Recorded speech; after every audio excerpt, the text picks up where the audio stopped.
Voilà qui est très mauvais. Votre Majesté a manqué de discrétion. Elle m'avait rendu fou. J'avais perdu la tête. Vous êtes sérieusement compromis. À l'époque, je n'étais que prince héritier, et j'étais jeune. Aujourd'hui, je n'ai que 30 ans. Il faut récupérer la photographie. Nous avons essayé. Nous n'avons pas réussi. Votre Majesté paiera. Il faut l'acheter. Elle ne la vendra pas. La dérober, alors.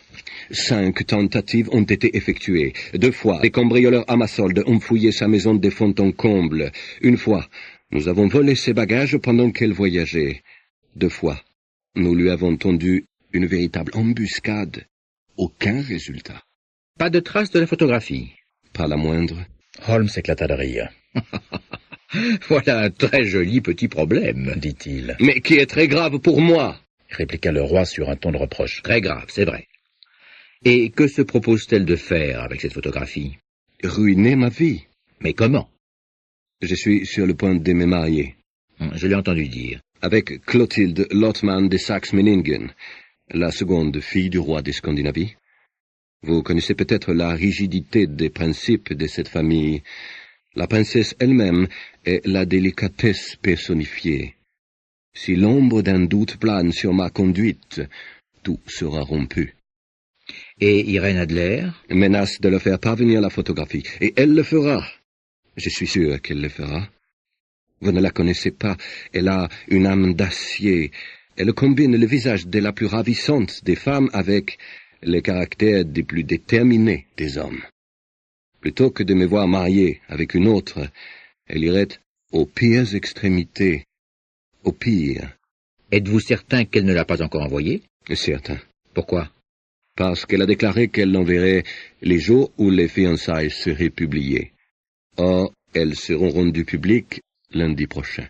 Oh, mais nous avons encore 3 jours devant nous, laissa tomber Holmes en étouffant un bâillement. Heureusement, car j'ai pour l'heure une affaire d'importance à régler. Votre Majesté ne quitte pas Londres? Non. Vous me trouverez au Langham, sous le nom du comte von Kram. Alors je vous enverrai un mot pour vous tenir au courant de la marche de l'affaire. Je vous en prie, je suis terriblement inquiet. Et quant à l'argent? Je vous laisse carte blanche. Absolument. Je donnerai l'une des provinces de mon royaume en échange de cette photographie. Et pour les frais immédiats?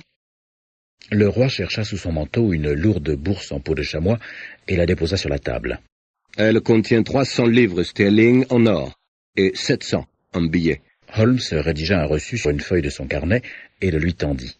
« Et l'adresse de la demoiselle ?» demanda-t-il. « Bryony Lodge, Serpentine Avenue, St. John's Wood. » Holmes la nota avant d'interroger. « Une autre question. La photographie est format album ?» ?»« Oui. » »« Bien. Bonne nuit, Majesté. J'ai confiance, nous aurons bientôt d'excellentes nouvelles à vous communiquer. Et à vous aussi, bonne nuit, Watson, ajouta-t-il lorsque les roues du landau royal s'ébranlèrent pour descendre la rue. Si vous avez la gentillesse de passer ici demain après-midi à 3 heures, je serai heureux de bavarder un peu avec vous.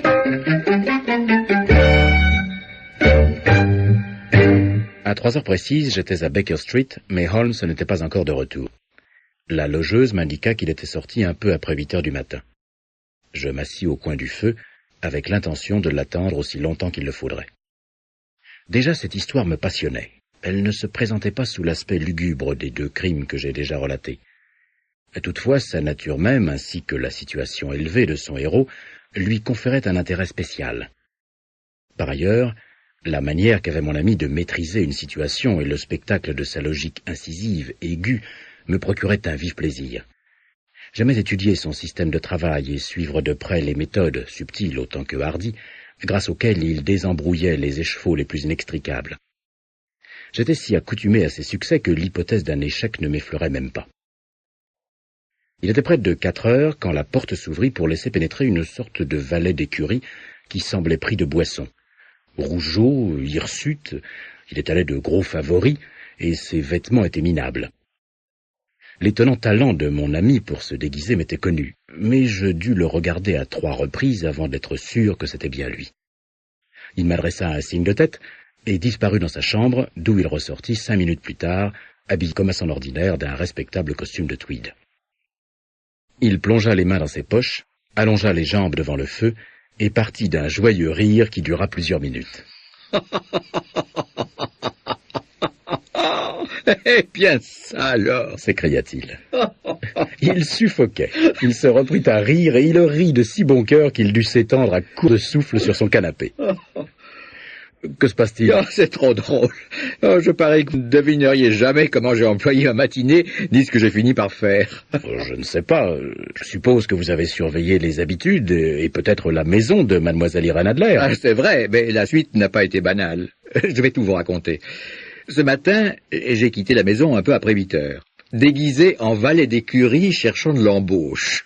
Car entre les hommes de chevaux, il existe une merveilleuse sympathie, presque une franc-maçonnerie. Si vous êtes l'un des leurs, vous saurez en un tournement tout ce que vous désirez savoir. J'ai trouvé de bonne heure Bryony Lodge. Cette villa est un bijou. Située juste sur la route, avec un jardin derrière, 2 étages, une énorme serrure à la porte, un grand salon à droite, bien meublé, avec de longues fenêtres descendant presque jusqu'au plancher, et pourvu de ces absurdes fermetures anglaises qu'un enfant pourrait ouvrir. Derrière, rien de remarquable, sinon une fenêtre du couloir qui peut être atteinte du toit de la remise. J'ai le tour de la maison, je l'ai examinée sous tous les angles, sans pouvoir noter autre chose d'intéressant. J'ai ensuite descendu la rue, en flânant. Et j'ai découvert, comme je m'y attendais, une écurie dans un chemin qui longe l'un des murs du jardin. J'ai donné un coup de main au valet qui bouchonnait les chevaux. En échange, j'ai reçu une pièce de monnaie, un verre de whisky, un peu de gros tabac pour bourrer 2 pipes et tous les renseignements dont j'avais besoin sur Mademoiselle Adler, sans compter ceux que j'ai obtenus sur une demi-douzaine de gens du voisinage et dont je me moque éperdument. Mais il fallait bien que j'écoute aussi leur biographie, n'est-ce pas? Quoi, au sujet d'Irene Adler, demandai-je. Oh, elle a fait tourner toutes les têtes des hommes de là-bas. C'est la plus exquise des créatures de cette terre. Elle vit paisiblement, chante à des concerts, sort en voiture chaque jour à 5 heures pour rentrer dîner à 7 heures précises, rarement à d'autres heures, sauf lorsqu'elle chante. Ne reçoit qu'un visiteur masculin, mais le reçoit souvent. Un beau brun, bien fait, élégant. Il ne vient jamais moins d'1 fois par jour, et plutôt 2. C'est un monsieur Godfrey Norton, membre du barreau. Voyez l'avantage qu'il y a d'avoir des cochers dans sa confidence. Tous ceux-là le connaissent pour l'avoir ramené chacun une douzaine de fois de Serpentine Avenue. Quand ils eurent vidé leur sac, je fis les 100 pas du côté de la villa, tout en élaborant mon plan de campagne. Ce Godfrey Norton était assurément un personnage important dans notre affaire. Un homme de loi, cela s'annonçait mal. Quelle était la nature de ses relations avec Irene Adler, et pourquoi la visitait-il si souvent? Était-elle sa cliente, son amie ou sa maîtresse? En tant que cliente, elle lui avait sans doute confié la photographie pour qu'il la garde. En tant que maîtresse, c'était moins vraisemblable. De la réponse à cette question dépendait mon plan. Continuerais-je à travailler à Bryony Lodge, ou m'occuperais-je plutôt de l'appartement que ce monsieur possédait dans le quartier des avocats?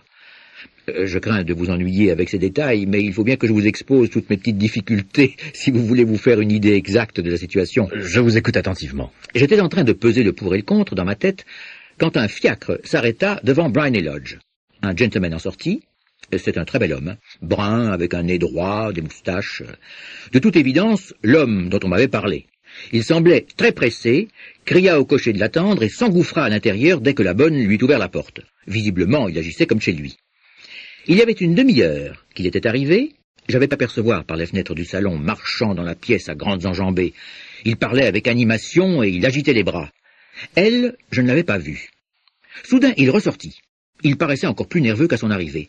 Et, montant dans son fiacre, il tira une montre en or de son gousset. « Filez comme le vent !» cria-t-il, d'abord chez Gross et Hankey à Regent Street, puis à l'église Sainte-Monique dans Edgware Road. Une demi-guinée pour boire si vous faites la course en 20 minutes. Le voilà parti. Je me demande ce que je dois faire, si je ne ferais pas mieux de le suivre, quand débouche du chemin un coquet petit landau.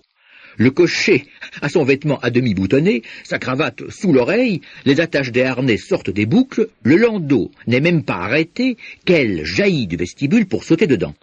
Je ne l'ai vue que le temps d'un éclair, mais je peux vous affirmer que c'est une fort jolie femme, et qu'un homme serait capable de se faire tuer pour ce visage-là. « À l'église Sainte-Monique, John !» cria-t-elle, « et un demi-souverain si vous y arrivez en 20 minutes. » C'était trop beau pour que je rate l'occasion. J'hésite. Vais-je courir pour attraper le landau et monter dedans ou me cacher derrière? Au même moment, voici un fiacre. Le cocher regarde à deux fois le client déguenillé. Il lui fait signe, mais je ne lui laisse pas le temps de réfléchir. Je saute. À l'église Sainte-Monique, lui dis-je. Et un demi-souverain pour vous si vous y êtes en moins de 20 minutes. Il était midi moins 25. Naturellement, ce qui se manigançait était clair comme le jour.